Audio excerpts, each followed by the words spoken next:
Subscribe now and press the bell icon. Never miss an update. हमारे देश के अंदर घर के अंदर शौचालय का कोई कॉन्सेप्ट नहीं था। था क्या? अपने धर्म ग्रंथों को उठा के देख लो। इस देश के अंदर मुगल आए, उनकी स्त्रियां पर्दे में रहती थीं, इसलिए उन्होंने घरों के अंदर शौचालय संडास बनाए। और वो वीर जातियां जिन्होंने मुसलमान बनना स्वीकार नहीं किया, उन वीर जातियों के सर पे मैले ढुलवाए। कच्चे बांस की टोकरियों में मैला, और वो मैला सर पे रख के चलते थे। वो मुंह से लेकर कपड़े तक उस गंदगी में भीग जाते थे। इतना स्वाभिमान पर चोट मारी गई, ये भी झेल गए वो, लेकिन उन्होंने हिंदू धर्म का त्याग नहीं किया।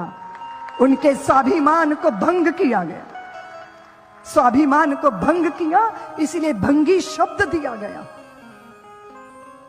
होना क्या चाहिए था? आजादी के बाद तुम उनको गले लगाते, बाहों में बांध लेते। तुमने क्या किया?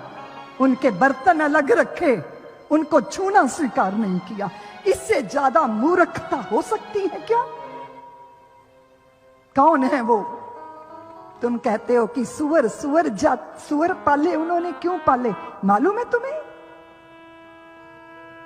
बहू बेटियों का ब्याह होता था तो किसी ना किसी शेख के घर में 3 दिन तक अपनी स्त्री भेजनी पड़ती थी, तब वो अपने घर आ पाती थी।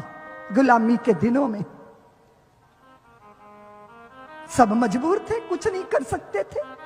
हाथ जोड़ के कहा, शेख जी हमारी बहू आएगी आपके घर में, लेकिन हमारी कुल देवी की पूजा करके ही आएगी। कुल देवी की तो पूजा करनी ही होगी, और कुल देवी की पूजा पे बलि चढ़ेगी, सुअर की बलि। और सुअर के रक्त से आलता लगाएगी हमारी बहू बेटी। और सुअर के रक्त से आलता पैरों के नीचे वो जो लाल रंग होता है, वो रक्त से लगाकर वो मेरे घर आए या शेख के घर आए, ये विधि तो करनी पड़ेगी। और जब पता चला कि सुअर की बलि चढ़ाई है, सुअर का रक्त लगाकर हमारे घर में, तो तौबा तौबा करके भागते थे वो। और सुअर को उल्टा लटका दिया जाता था मोहल्ले में, और जहां जहां चिंगाड़ उसकी जाती थी, वहां वहां से ये मुगल दूर भागते थे।